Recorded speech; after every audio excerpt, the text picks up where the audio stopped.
വാഹനപ്പുക പരിശോധനയിൽ ഇളവ് പ്രഖ്യാപിച്ച മോട്ടോർ വാഹന വകുപ്പ് 6 ദിവസം പിഴ ഈടാക്കരുതെന്ന് ട്രാൻസ്പോർട്ട് കമ്മീഷണർ നിർദ്ദേശം കൊടുത്തു. 27-ാം തീയതി വരെ പുക സർട്ടിഫിക്കറ്റ് പരിശോധിക്കില്ല. PUCC പോർട്ടൽ തകരാറായതാണ് ഈ തീരുമാനത്തിന് കാരണം. അജീഷ് ജയകുമാർ ടെലിഫോണിൽ.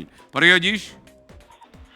എന്തായാലും ഈ വാഹനങ്ങൾക്ക് പൊല്യൂഷൻ സർട്ടിഫിക്കറ്റ് നൽകുന്നത് ഈ കേന്ദ്ര ഉപരിതല ഗതാഗത വകുപ്പിന്റെ വെബ്സൈറ്റ് വഴിയാണ്. ഈ വെബ്സൈറ്റാണ് ഇപ്പോൾ തകരാറിലായിരിക്കുന്നത്. അതിന്റെ സെർവറിലാണ് ഈ തകരാർ സംഭവിച്ചിരിക്കുന്നത്.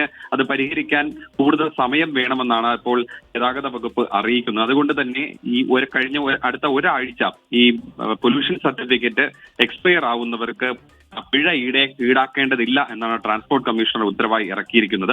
ഈ 22-ാം തീയതി മുതൽ 27-ാം തീയതി വരെ ഇതിനിടയിൽ എക്സ്പയർ ആകുന്നവരുടെ വാഹനങ്ങൾ ഈ പരിശോധനയിൽ എപ്പോഴെങ്കിലും മോട്ടോർ വാഹന വകുപ്പിന്റെയോ പോലീസിന്റെയോ പരിശോധനയിൽ കാണുകയാണെങ്കിൽ ഇത്തരം വാഹനങ്ങൾക്ക് പിഴ ഒടുക്കേണ്ടതില്ല. അത് ഒരാഴ്ച ഒരു ഇളവ് നൽകാനാണ് ഇപ്പോൾ ട്രാൻസ്പോർട്ട് കമ്മീഷണർ തീരുമാനിച്ചിരിക്കുന്നത്.